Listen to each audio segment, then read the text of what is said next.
in the spirit of fashion excellence, turn to the people to your left, your right, in front of you, behind you, look them in the eye and say, looking good. Now, how many of you couldn't say that without laughing? Could you say that with a straight face? That was hard, yeah?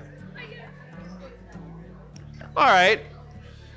Now that we got our faith on, let's get our brain juices flowing. Let's do some warm-up. Here's your warm-up question for this morning. The question is, well, how can you tell? How can you tell? You know, how can you tell someone is looking good? How can you tell someone is good? How can you tell if someone is in the pocket?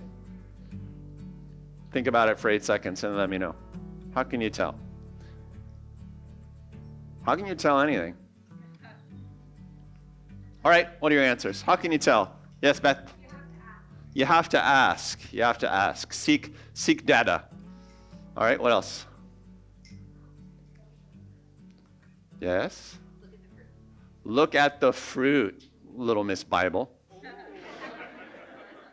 She read ahead. Vern? You have to make a decision. Like you take the input and then you have to decide, is that good or is that bad? Oh, so that's interesting. Vern says you have to make a decision, which is a way of saying, well, you actually have to think about it, right? You can't just sort of go off of some sort of vague, impression-y sort of something. Yes, Steve? Sometimes you just can. There's a radiation from the person. There's a feeling, there's a sense. That's so interesting. Your wife says data and you say impression. I say that's interesting because if you know them, it's exactly the opposite. He's the science teacher. That's amazing. I don't know what Bluewater's doing to you guys, but something's going on there. All right, these are good answers. Who's got another couple? How can you tell? How can you tell? Yeah, right. They took a shower. There is sensory input, is what Ryan is saying. I like that. Yeah, Gabe. Flip a coin. There you go. There you go. Good millennial faith. I like it. Yeah, Elena. In your spirit, some discernment. There you go. One of our youngsters being spiritual. Finally, someone. Discernment, and that's a powerful word that you'd want to unpack a little bit, right? Discernment. How do you discern? How do you tell? Yes, hot Chinese chick in the back. Because it tastes amazing.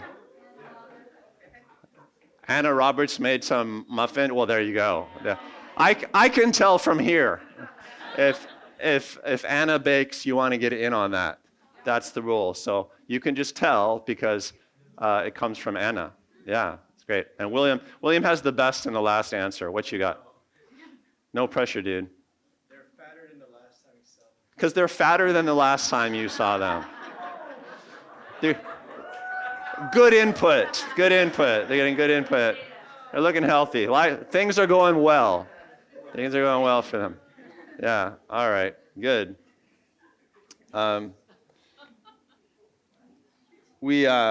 Jesus, we're in the sermon series on the Sermon on the Mount, and one of his core teachings in the Sermon on the Mount is that, well, you don't judge people in the sense that you don't reject them, but we're constantly evaluating how people are doing, whether they're good, whether they're bad, whether they're helpful, trustworthy, or not.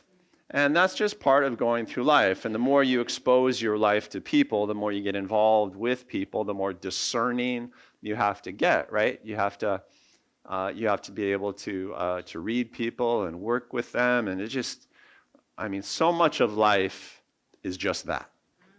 Am I right? Just sort of relating to people in a wise and sensitive way. And a lot of spiritual life together, a lot of community life is about that. And so, of course, Jesus continues on this theme in the Sermon on the Mount because he's trying to set his followers up for life, a capital L life, abundant life, spiritual life, and true life, the sort that we are supposed to find in spiritual communities like the one that we share at Bluewater. If you have been around churches for any length of time, like how many of you have been around churches? You've been in church life for, say, 20 years or more. So a fair number of people, half of our folks.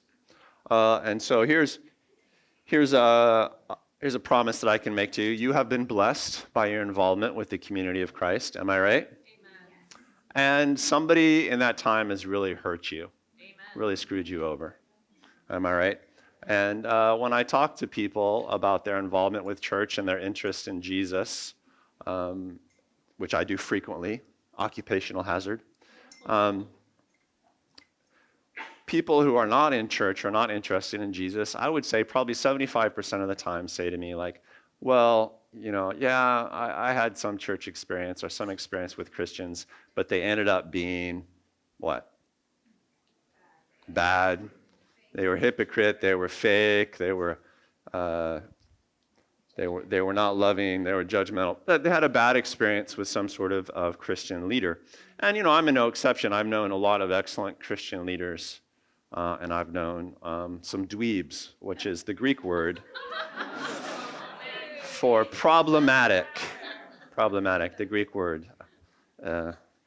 Dweeba. Yeah, there you go.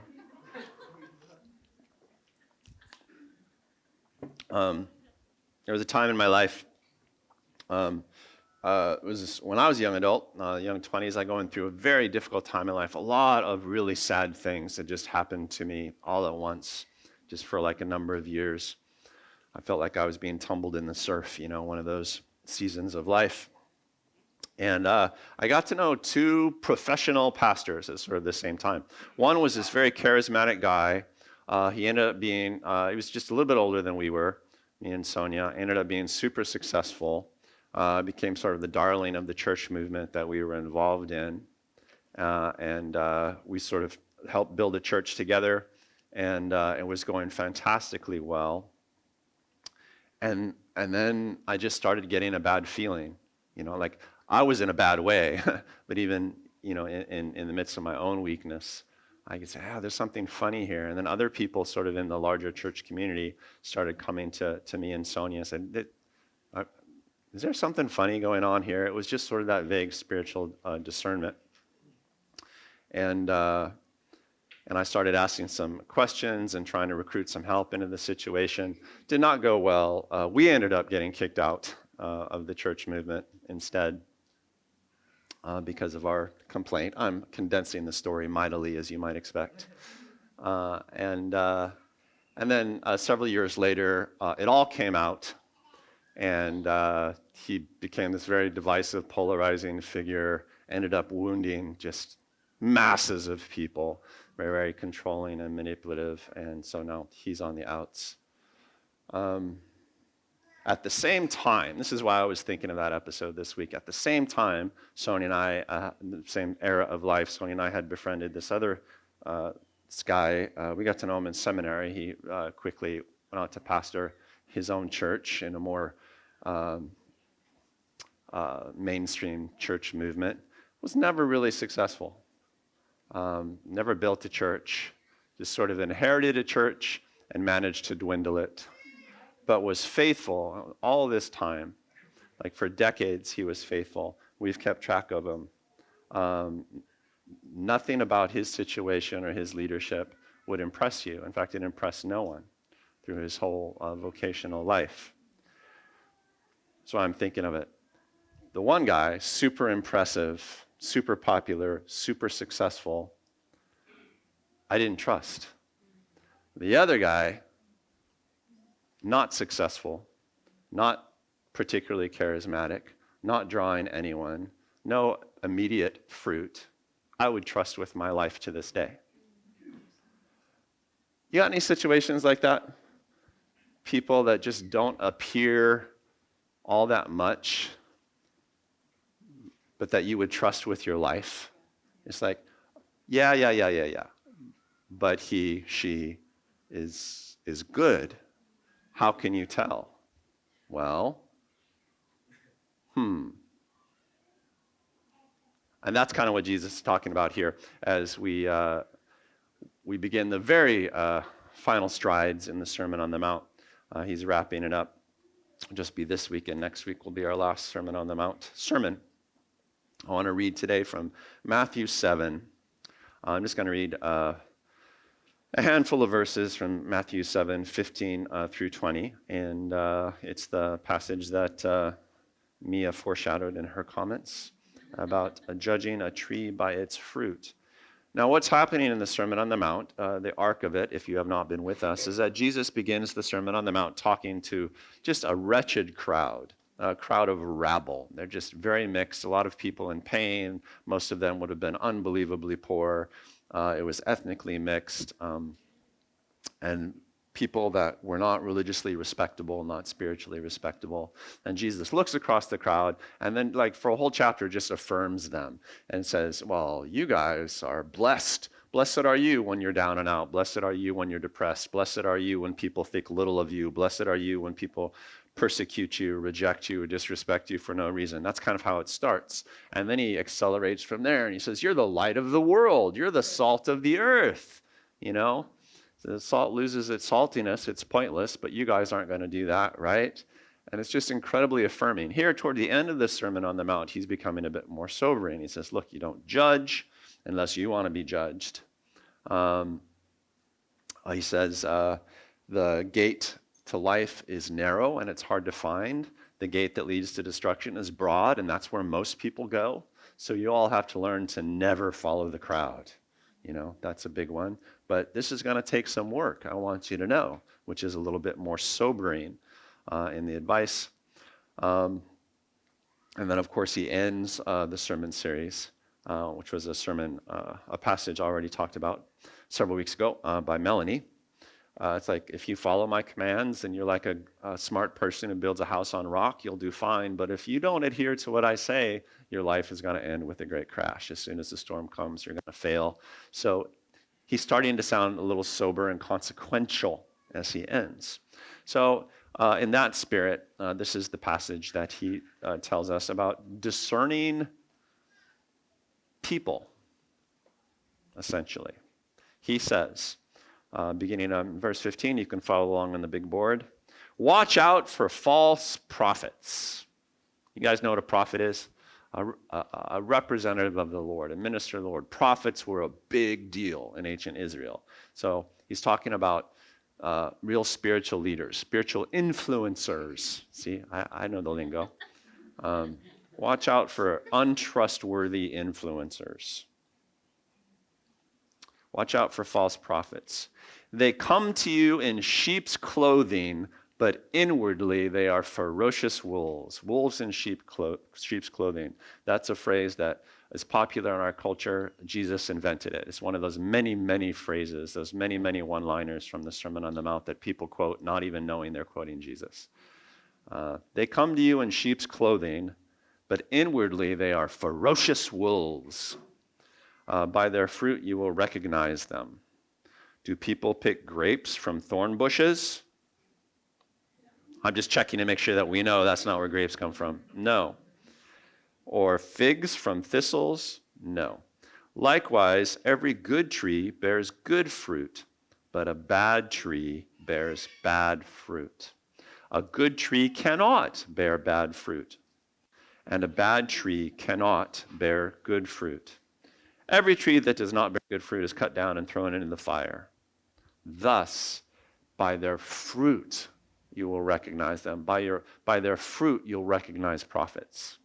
You'll recognize trustworthy leaders or untrustworthy leaders, influencers, as the case may be. By their fruit. Again, prophets were a big deal in Israel. There had not been a recognized prophet in Israel for 400 years, we're told. Bible doesn't say that's true, but at least no famous ones that have come down to us through history. So there was a dearth of powerful spiritual leadership in the land for a long, long, long time. And what was happening is that Jesus showed up and he was doing some interesting stuff, such that people would follow him out to the countryside for healing and deliverance And then he would give them sermons like the Sermon on the Mount. There's a buzz around Jesus at this point in his ministry. It's like, could this guy be a prophet? Could he be one of the greats? They were starting to think of him like that. And so I think that probably had something to do with why he stood up and said this.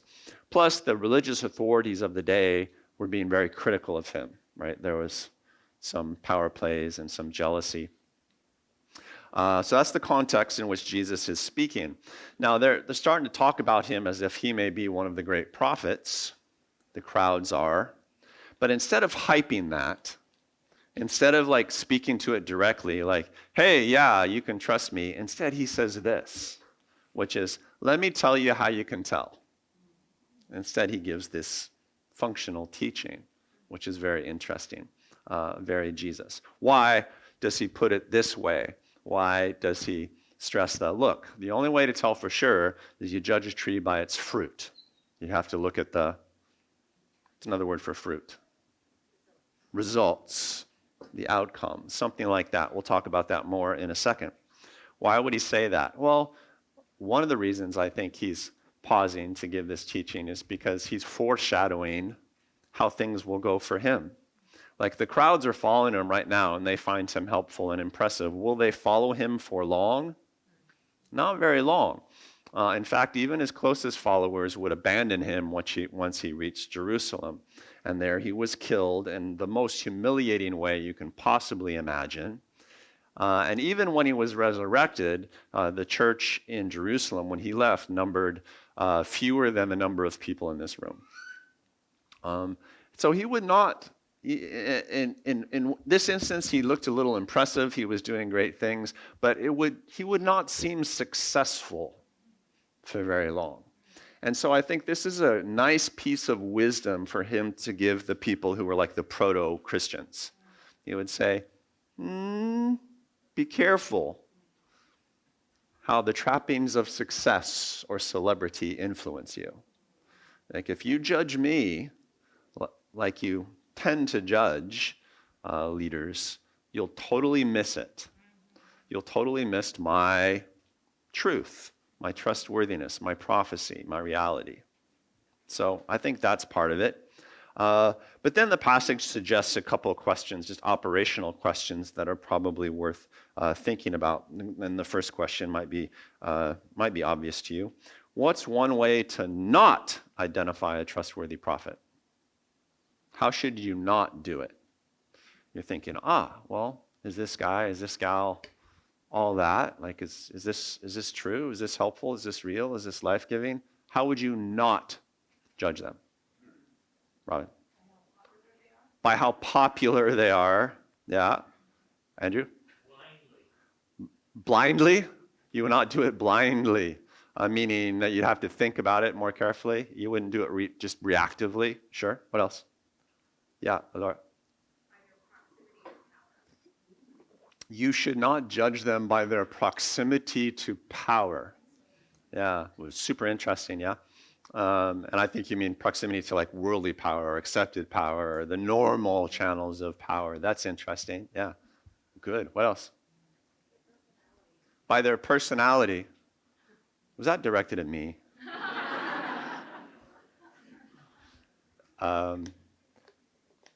By the way that they relate necessarily. I mean, somebody could have just a manifestly evil personality, I guess, and that would tip you off. But by their smiley personality. Yeah. Elena, go ahead. Their looks, you would not judge them by their looks. Yeah, Jace. Beware somebody who only gives them what people want. Yeah, we could go on. A word that I think, as you all give me these great answers, is that you don't judge people by their appearances or by their immediate circumstances, right? At least that's not how you judge their trustworthiness. You can't trust their appearances. You can't trust impressions. You can't trust feelings or how they make you feel emotionally in the moment or what they pander to. You probably can't trust their declarations, right? Necessarily what they say. Talk is cheap, right? And so, messaging shouldn't be that influential. You can't trust their immediate circumstances, their proximity to power, how successful. You have to think about it, in other words. All right, what's the proper way to identify a trustworthy prophet? What's the proper way to go about it? How they live their life. That's interesting because you want to unpack it a little bit. You'd evaluate how they live their life according to which metrics, and then that would be an interesting conversation. Andrew, got another one? Their track record, what they've done in the past, what they've achieved, perhaps, something like that. Yeah, what else?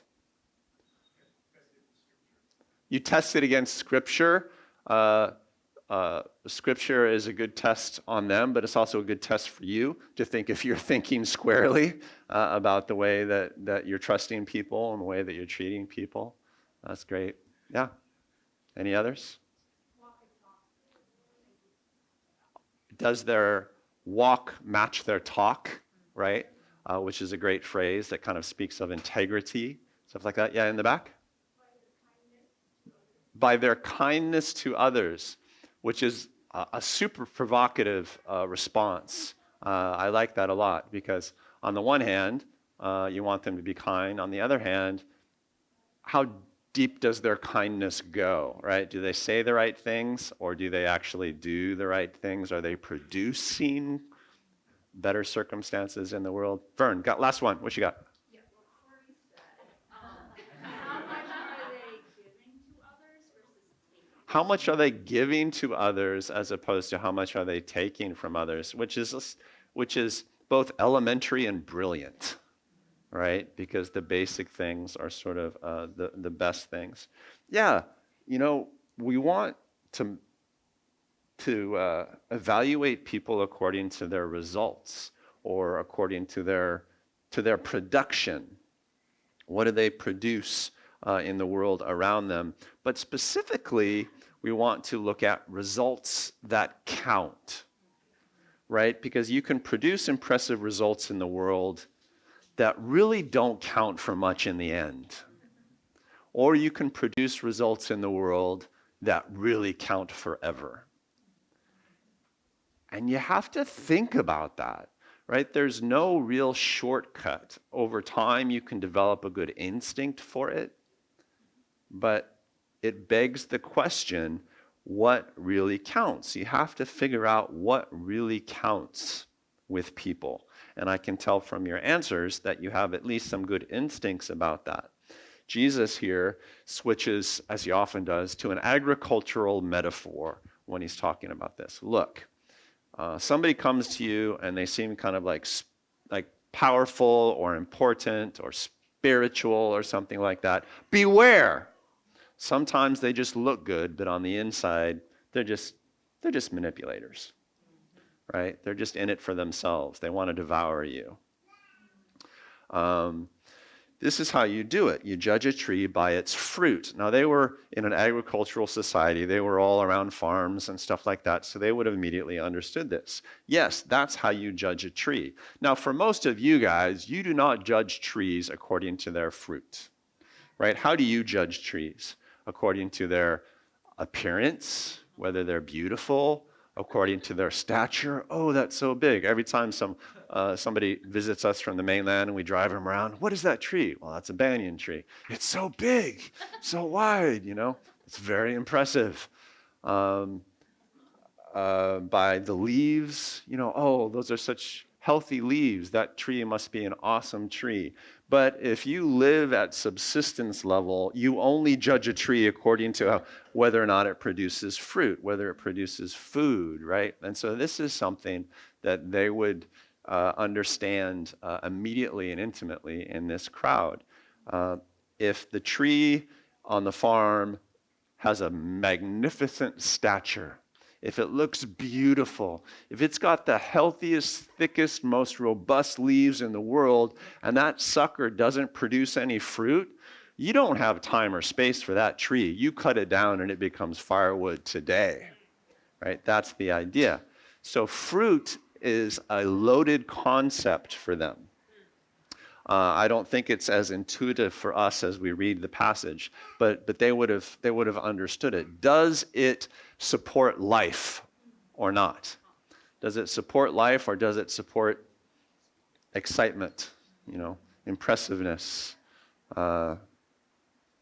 popularity, success? There's a difference. That's what Jesus means when he talks about fruit. In fact, there's another famous story about a tree. When Jesus is entering Jerusalem, he passes a fig tree that has beautiful leaves, but it's not producing any figs. And Jesus curses the tree, and it dies. Because basically he's saying, I don't care how impressive you look. I don't care how popular you are. If you're not producing what counts to really give people life, then you're dead. And he was very ornery that day. He was mad about the Jewish religious leaders, actually, the state of the temple. And so he went off on that tree, and the tree was no more. So good fruit is something like, I don't know, like life-sustaining nourishment. And then bad fruit would be absolutely anything else. That's not that. And I can't help but think about his statement earlier in the Sermon on the Mount about salt that loses its saltiness. Like, you have to really understand what the point is. You have to understand what the point of life is. And you have to understand what the point of people is. And most people don't. I don't think in our world people judge other people appropriately at all. I think we're probably far worse at it today than they were back then, actually, because we've become detached from stuff that counts a lot because our society is so easy compared to their society, and we've become image manipulators. So I don't think we think a lot about fruit. Because I don't think we're hungry enough. We're cushioned enough in life that we're not hungry for life like people used to be. So that's a disadvantage we have. I think in our culture, people tend to evaluate their prophets according to their celebrity. I think if somebody gets famous, they are automatically trusted in our society. And I think that's heinous. I think that's outright satanic. I could go off on that a lot. As you can tell, I have very strong feelings about this, about people who get trusted in society and people and why they get trusted in society. More broadly, I think particularly these days in the last 5 or 6 years or so, I think people have developed a template for what a prophet, for what a leader, a spiritual leader, a cultural leader should look like. I think less and less it's about what people have done and more about whether or not they fit your template. I think we hardly care at all about what people have done anymore. I could go off a long time about politics today, but I don't think we give a whit about what people have done. I think we only care about whether they fit a particular template. And that's a recipe for death. I mean, that's never going to go well. And I think we've committed our culture to it wholesale. I think we've invented new phrases to describe it over the past 5 years. I'm just amazed. I'm aghast at where our culture is headed in this regard. Anyway, I'll stop that now. Where do we find our prophets today as a culture? And I think even as a church sometimes, I think the world's religion is politics, and I think the world's religion is culture, which includes entertainment and media. I think that's where we find our prophets by and large. These are not going to be true prophets, right? Almost all of these are going to be false prophets, but I think the world is just rushing to them. But as bad as that is, and I really do think it's nasty, but as bad as that is, the thing that concerns me most today is not how people or believers might mistrust false prophets. What concerns me most today is the way that I think people and believers no longer recognize true prophets. That's what bothers me most. I think that a true prophet could walk into most I don't know, pick an institution, most government gatherings, most universities, a lot of churches, and be completely unrecognized. Because people don't know what to look for. They've kind of lost the idea of what's fruit and what's life-giving. They don't think very far at all. They just kind of react, and I think that is super dangerous. And more than that, and I'm not going to talk very much about this, I think God is raising up today. I found this very entertaining, actually. I think around the world today, the Lord has raised up quite a number of true prophetic voices. But they don't look right. And I think people are not recognizing them for what they are. And I think I mostly am. But even my response is like, I don't even like these people. But dang, I see what God's doing with them. Some of these people, don't let me shock you, not even Christians, but they're truth seekers in an incredible way. And it's caused them to have to act bravely and fearlessly. And the Lord is giving them platforms. I'm thinking to myself, that platform should have gone to a veteran believer. But the Lord is like, shh, they're mine. I'm doing what I'm doing. And I think even large tracts of the church are like, well, what? Not the right template, not the right template. And being very critical and rejectionary and judgmental. And I'm thinking, look at the fruit, man. Look at the fruit. These voices are showing people how to cut through the worldly BS and to find Jesus. And some of them are coming to Jesus right before our eyes in very public ways. And I'm like, I told ya.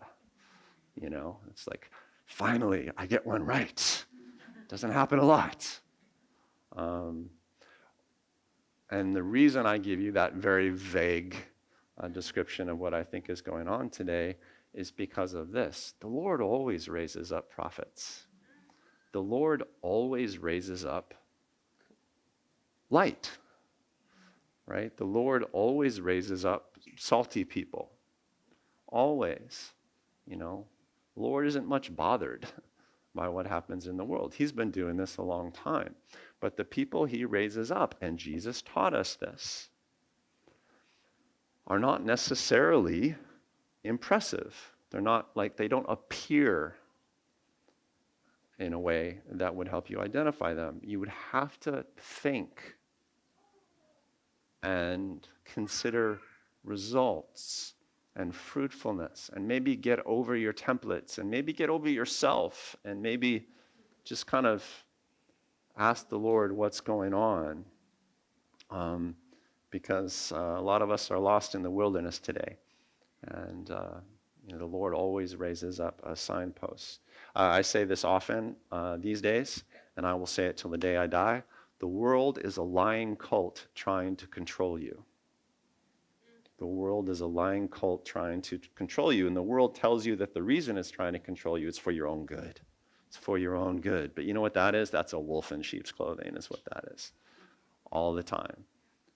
Our political sphere is filled with wolves in sheep clothing. Our cultural sphere is filled with wolves in sheep clothing. There's very little distinction between the political and the cultural anymore. Our media sphere, oh my gosh, don't even get me started on that. And even in our church, you find wolves in sheep clothing. But in the church, we're used to seeing it and ferreting them out. That's why if you've been in the church for 20 years or more, you've had this experience. And a lot of people reject the church for that reason. But they don't reject the world, which just tells you how deceived they are. Because the church at least has some true prophets in it.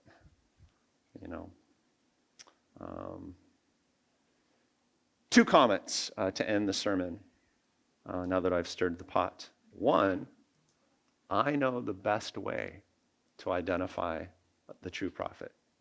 I know the best way to identify the trustworthy person.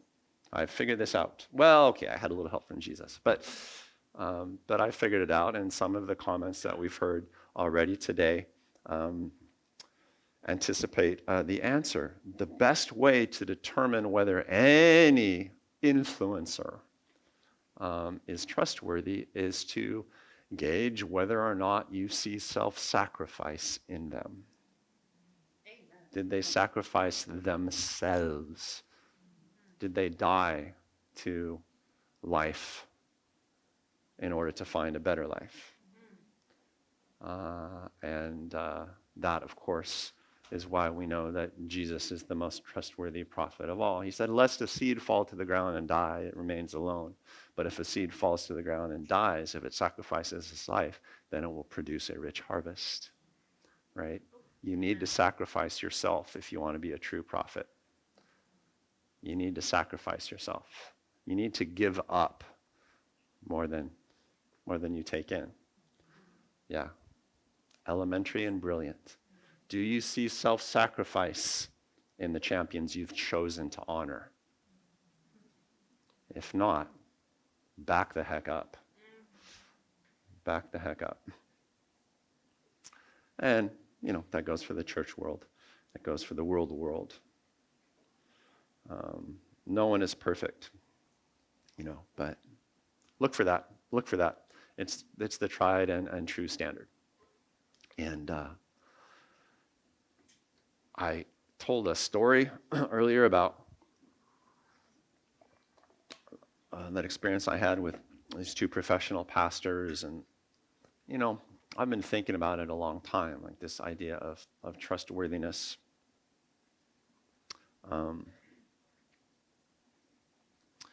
And